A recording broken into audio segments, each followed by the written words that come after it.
আসসালামু আলাইকুম এভরিওয়ান। তো আজকে আমি অ্যাস্থেটিক দেখতে এই কিউট মিনি শেলফটি তৈরি করব। এর জন্য প্রথমে আমার লাগবে 3টি শক্ত কার্ড। এই কার্ডগুলোতে এখন আমি আঠার সাহায্যে কালারিং পেপার বসিয়ে নিব। এখানে আমি পিঙ্ক আর ব্লু কালার ইউজ করছি। এখন এই কার্ডগুলোকে রাউন্ড বক্স বানানোর জন্য আমি এর সাইডে একটি বর্ডার করে নিব। এখন এই বর্ডারের কাগজটিকে ছোট ছোট করে কেটে ভালোভাবে ভাঁজ করে নিব। বর্ডারের কাটা অংশটিতে আঠা লাগিয়ে আমরা এই কার্ডটিকে বসিয়ে নিব।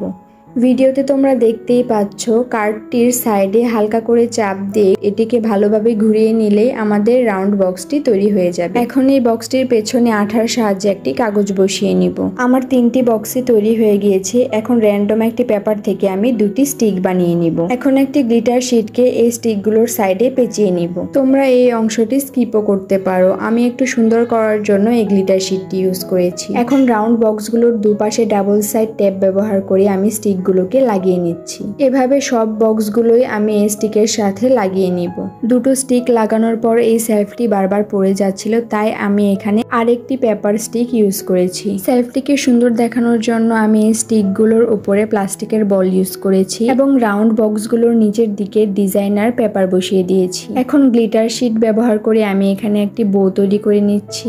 এই বউটিকে এখন আমি উপরের শেলফটিতে বসিয়ে নিব। তো ফাইনালি আমার অ্যাস্থেটিক দেখতে এই শেলফটি তৈরি হয়ে গিয়েছে। তো তোমাদের কাছে আমার এই শেলফের আইডিয়াটি কেমন লেগেছে তা আমাকে কমেন্টে অবশ্যই জানিও। তো আজকের মতো এখানেই বিদায় নিচ্ছি। আল্লাহ।